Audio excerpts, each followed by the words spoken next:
Thank you very much.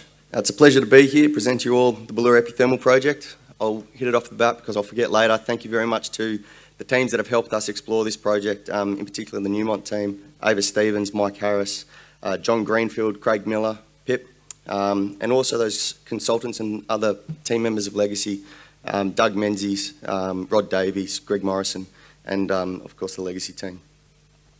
Disclaimer. The Bullera epithermal field exhibits characteristics of low to intermediate sulfidation epithermal vein styles, as well as sinter-related lithologies. Very limited small-scale mining occurred in single location on the project, at the Mount Felsted mine, also known as the Bullera mine, in the mid-1900s. Exploration by LGM since 2020 has resulted in the definition of a large gold and silver bearing epithermal vein field, and further work with our earning partner Newmont has extended the known vein field and greatly increased the understanding of the project. The Bullera epithermal vein field is located 10 kilometres northwest of the township of Cootamundra. It's in the southwest slopes of New South Wales, surrounded by excellent infrastructure, including water, power, railway and roads. There is excellent access across the tenement with dry and wet weather, gravel farm tracks and sealed roads. So here on the Corbett schematic, we sit in the top right-hand corner. The term epithermal is used in field exploration studies to describe gold, silver, base metal deposits formed in magmatic arc environments, including rifts, and elevated crustal settings, most typically above the level of formation of porphyry copper gold deposits. A series of deposit styles as endpoints within a continuum they are, where many individual ore systems deposits may contain several of the deposit styles developed during ore fluid evolution or by telescoping and repeated mineralisation. Bullera is consistent with the observation of telescope systems. The shallow origin of epithermal gold deposits make them more susceptible to erosion, and the mineralisation is commonly the same age as the volcanics which host them.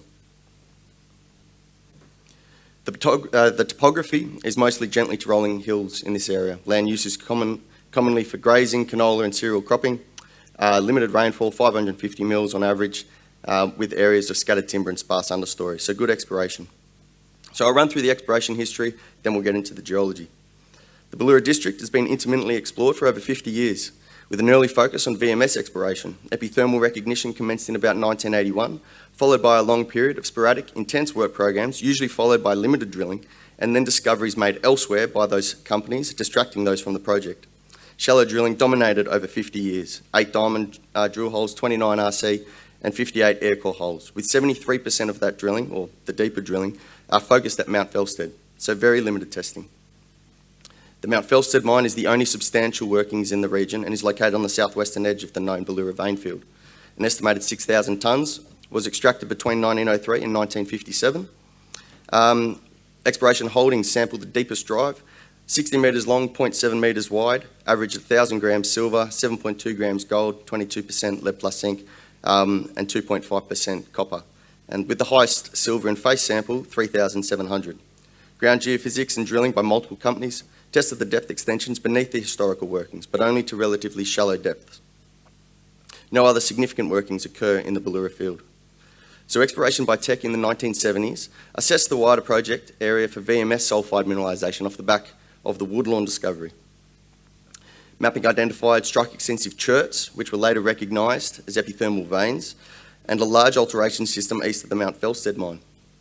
Focus was in particular at the Bullera East and Mount Felsted projects, where 4 drill holes were drilled and completed at each. The first drilling that was at the Bullera East project was the first drilling that intercepted epithermal veins outside of the known mineralisation at Mount Felsted. They were vertical holes, they were shallow, and they were testing for a flat-lying VMS. In the 1980s, the project was held by BP Minerals and the Shell Company. During this time, the most extensive and intensive historical programs were completed. Stream sediment sampling identified a 24 square kilometre area of anomalous gold. Mapping identified extensive quartz veins and silicification. However, sampling of these was very limited. 5 air core drill holes at the Gravel Scrapes prospect and 5 at the Breccia-Sinter prospect cited on anomalous soil results, and these returned anomalous gold grades, including 0.4 grams, 20 metres at 0.44 grams per tonne from 2 metres, but the ground was relinquished as the results were considered disappointing. North Limited held the ground during the mid-1990s, completing airborne magnetic surveys, soil sampling and rock chip sampling. They got some interesting results again, 16 metres at 0.2, 4 metres at 0.5, from relatively shallow depths. But a breakthrough wasn't coming for them, and it was at the same time that they were trying to put the Cow gold mine into production, or get approvals rather. So naturally that led to a distraction, and they went elsewhere, and rightly so at the time. So the last major program of work was completed by Robust Operations, who held the project between 2005 and 2024. They intercepted epithermal style veins at the Mount Felsted mine, recognised that, and while they were doing that, they did rock chip sampling at the Mimal vein, and they got 39 grams per tonne gold, and that drew their focus. So follow-up drilling there gave a best RC result, 3 metres at 1.13 grams per tonne gold, including 15 grams per tonne silver, 3.64% lead, and 3.55% zinc. The project was not considered a priority at the time and was eventually relinquished. So it went through a period of stalling, and Legacy picked it up, EL 8994, with the initial interest being the high-grade Mount Felsted mine and liner workings. And our initial drilling there, RC drilling, got 9 metres at 2 grams gold, 10% lead plus zinc, 28 grams silver from 149, 3 metres at 1.65 grams per tonne gold, 153 silver and 6.9% lead plus zinc from 137, and 5 metres at 1 gram, 17.9 grams silver and 2.76% lead plus zinc from 97. So an encouraging start. But following encouraging rock chip assays taken in parallel with the Mount Felsted drilling, the data caused us to do a thorough review of the rest of the project area. And this work compiled all historic work, including mapping, and highlighted a number of potential epithermal targets. These were confirmed by outcropping epithermal veins, alteration of widespread rock chip and soil anomalism over approximately 2 by 4 kilometre area, grading above 0.2 grams commonly.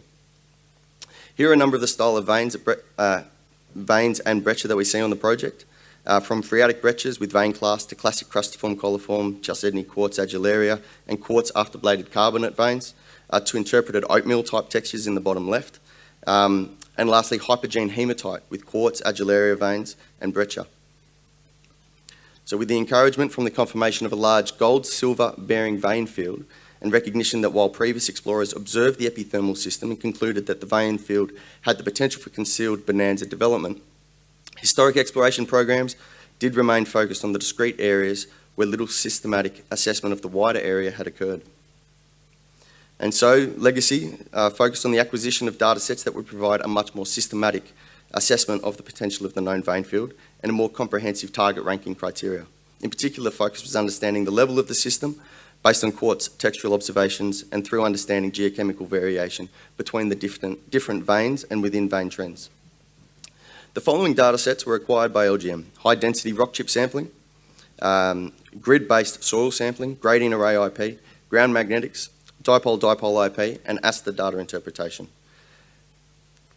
That particular focus on understanding the level drew us to focusing on quartz textural observations with the help of Greg Morrison, and through the understanding geochemical variation between different veins and within the vein trends.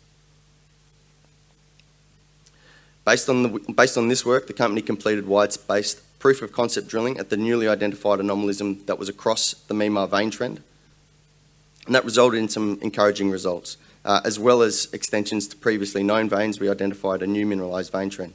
And the highlight of that drill campaign was MMO8, 13 metres at 1.66 grams per tonne gold, 6.68 grams per tonne silver, 4.23% lead plus zinc, and 0.14% copper, which included 6 metres at 3.4 grams per tonne gold, almost 11 grams silver, and 6.5% lead plus zinc, 0.2% copper. An earning agreement was reached with Newmont in April 2023 on the Ballura project, and since that time, the following data sets have been acquired: airborne magnetics and radiometrics, geological mapping, ground gravity, surface geochemistry including BLEG, soil sampling and rock chip sampling, and AMT surveys. A total of 11 drill holes have been completed, resulting in the identification of a number of new mineralised epithermal vein trends. The exploration licence is dominated by early Devonian Cootamundra Group subaerial felsic intermediate volcanic rocks, with lesser nearshore and shallow marine sedimentary rocks. In addition, several I-type intrusions were in place within the volcanic package. The relationship between this intrusive activity and the felsic volcanism is unknown.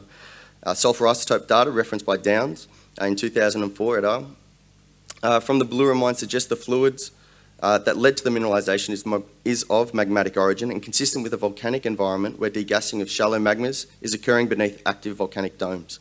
Downs et al. Again also note that Carr et al. 95 used lead isotope data from the Ballura deposit to date the mineralisation at 385 million years, falling within the Devonian granite field.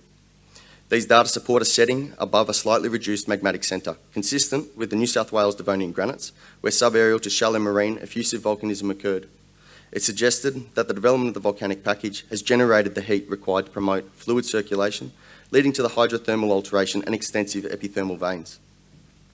Now, underlying the Cootamundra group is the Frampton volcanics, which is characterised by bimodal, subaerial and submarine volcanic infill of the early Silurian tumid trough. The origin and geological history of the tumid trough is poorly understood. For reasons not yet clear, the significant deformation of the Tabarabaran orogeny that took place in the Middle Devonian barely affected the Ballura project, and the rocks and mineralisation are not strongly deformed. Sedimentation in the late Devonian formed the Hervey group, which bounds the eastern and northeastern extents of the epithermal vein field. It is hypothesised that the Hervey group's deposition has contributed, or was probably key, to preserving the Ballura epithermal vein field system and has exposed the system as the Hervey group has receded eastwards. The late Devonian and early Carboniferous Cniblin orogeny appears to have resulted in some broad wavelength folding across the project area. As mentioned, the Ballura exploration area is dominated by the Cootamundra Formation, felsic volcanic unit, and mapping at the project level shows that the volcanics include bedded flow units and fragmental volcanics, and it is proposed flow domes are present. The dome volcanics are described in a number of petrology samples collected by mineral exploration and companies over the last 50 years, and they support the emergent to perhaps shallow marine environment. The volcanic history may include a phase of extrusive and intrusive andesitic activity due to the recognition of intermediate and mafic class within the Deep Gully Creek conglomerate.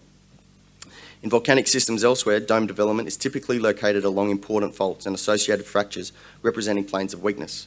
Banded veins develop during protracted periods of extension where groundwater circulation continues and provides the potential for sustained, repeated mineral deposition, as reflected by the banding and brecciation. Local complications and periodic readjustments accommodating, accumulating or changing stress trigger episodic mineralisation, and if overpressuring occurs, brecciation. Related triggers at depth closer to the location of the magmatic input allow metal influx to mineralise the geothermal or hot spring circulation system. And at Ballura, many of these characteristics are present. Given the prevalence of east-dipping bedding planes and the broad normal grading and eastward younging of sedimentary package, it is interpreted that the Ballura project is located within the east-dipping limb of a broad wavelength northerly trending anticline.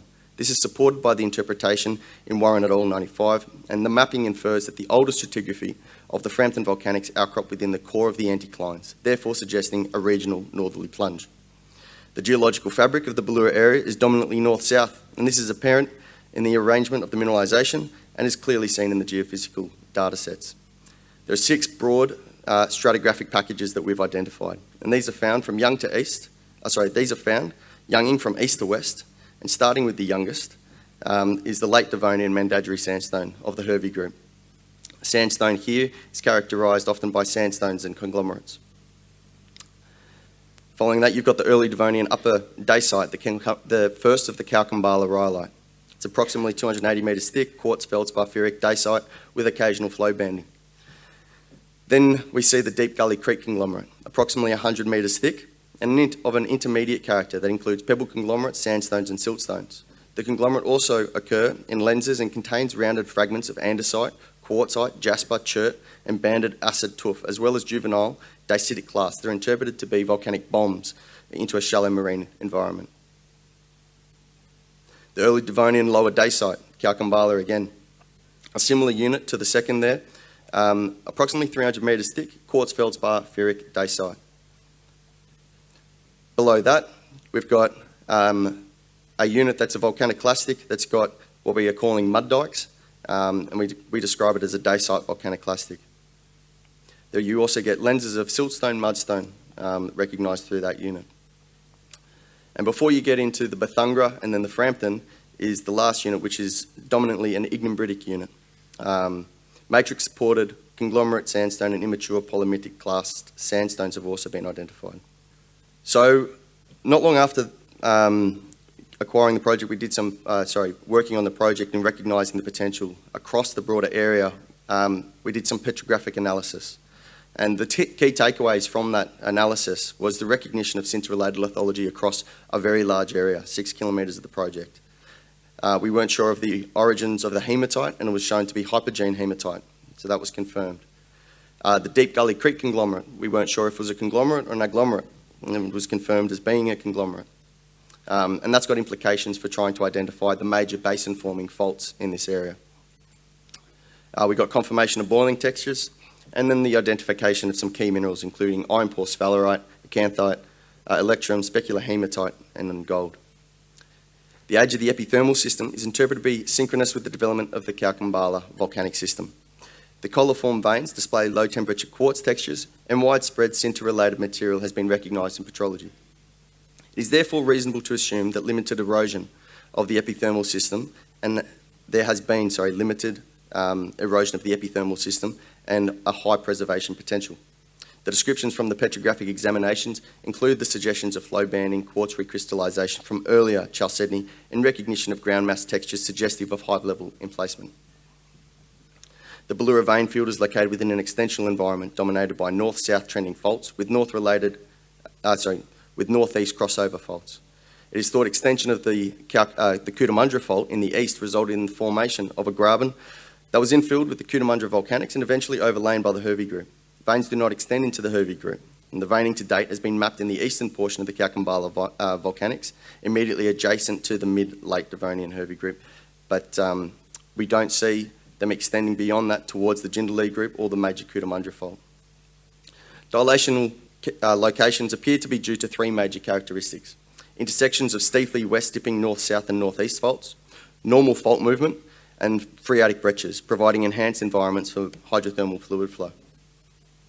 The paragenesis of the mineralisation has strong similarities to the Corbett intermediate sulfidation epithermal model. These two intervals, of course, somewhat highlight this, with early quartz chalcedony adularia pyrite crustiform coliform banded veins, brecciated and hosted within chalcedony, and that was followed by a base metal rich event, followed again by a chalcedony event, and lastly, a base metal carbonate veining event. Hematite has been found to occur with both the early quartz adularia veins as well as the late base metal rich event. It's considered that the epithermal mineralisation is closely associated with the same volcanic event based on the quartz textural observations within unlithified units, burial of sinter-related lithology, and phreatic brecciation containing vein clasts. Based on the presence of quartz textures, mineralisation found to date has formed at relatively shallow crustal levels and appears to be typical of a low to intermediate sulfidation system formed in near neutral, moderate to high temperature fluids, with at least a portion of the fluids being derived from a magmatic source. So there are two varieties of epithermal mineralisation that are often found together at Ballura, but in general they're crustiform coliform banded epithermal quartz or quartz adularia veining and carbonate base metal veining and brecciation. I'll take you through some of the vein intercepts across the project area. The veins and vein breccias vary from centimetre scale up to an estimated 10 metres true width, and these structures can be strike extensive up to 2 kilometres, such as the Mimar vein. And here we have a classic crustiform coliform quartz adularia vein with sulfide banding dominated by sphalerite, and then on the right-hand side, a hydrothermal breccia that's containing quartz adularia clasts. Veins have their local variants, and they include planar fault fracture-controlled veins, splays and other complications, breccias with fragments of quartz, silicified wall rock and mineralised vein material cemented by later mineralised vein fill, and stockwork veining with vein networks filling fracture wall rock at various scales. Significant late chalcedonic vein overprinting, the earlier low sulfidation and intermediate sulfidation epithermal, indicates that the system experienced at least one significant period of collapse, and overprinting possibly due to significant exhumation during volcanic activity or substantial tectonic extension activity resulting in pressure and temperature drops.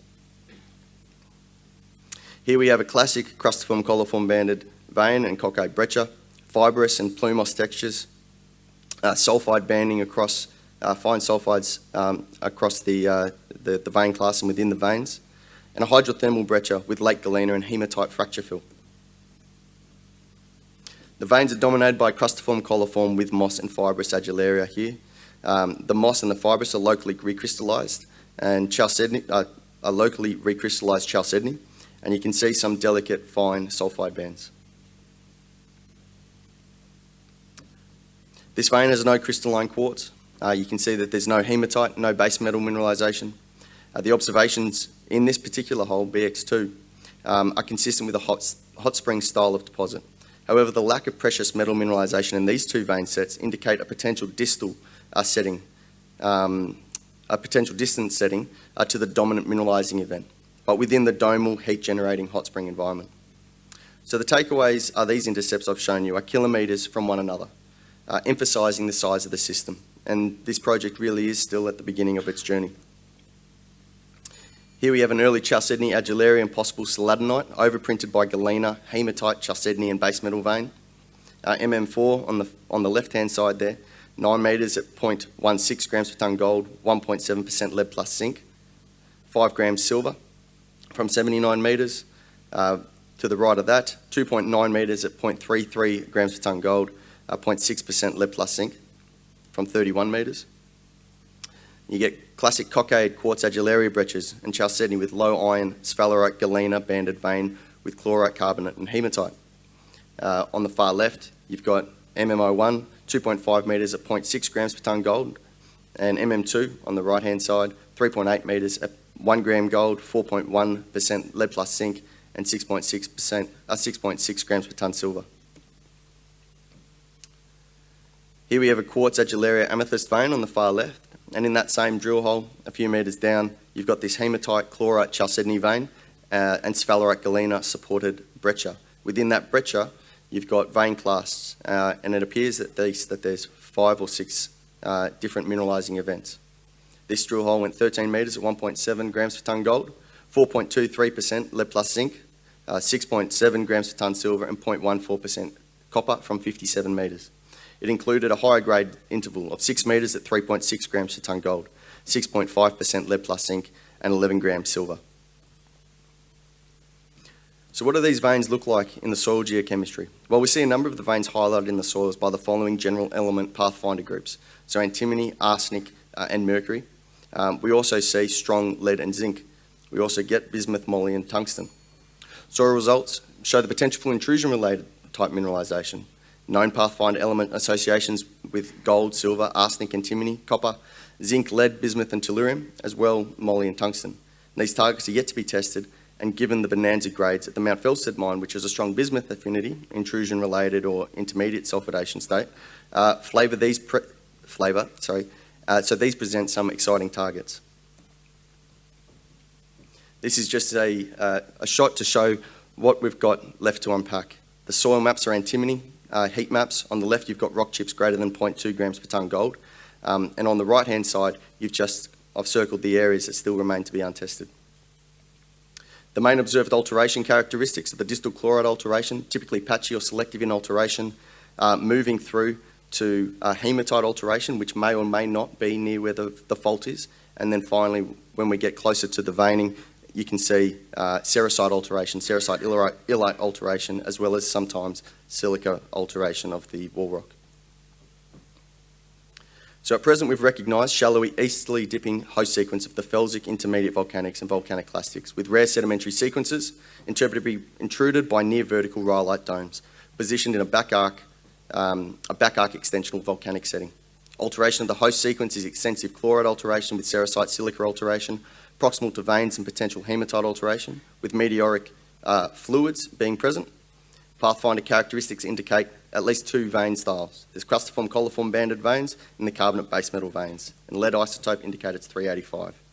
So the implications are you've got two styles of mineralisation, and these naturally have implications for what the geochemistry will look like and what the geophysics will look like. So to finish off, petrology, vein mapping, and surface geochemistry supports widespread preservation of an early Devonian aged low sulfidation and intermediate epithermal system. These data sets have been key for drill targeting to date and in recognition of the potential of the project. Drilling has confirmed matte veins, a strike extensive, can reach thicknesses up to 10 metres.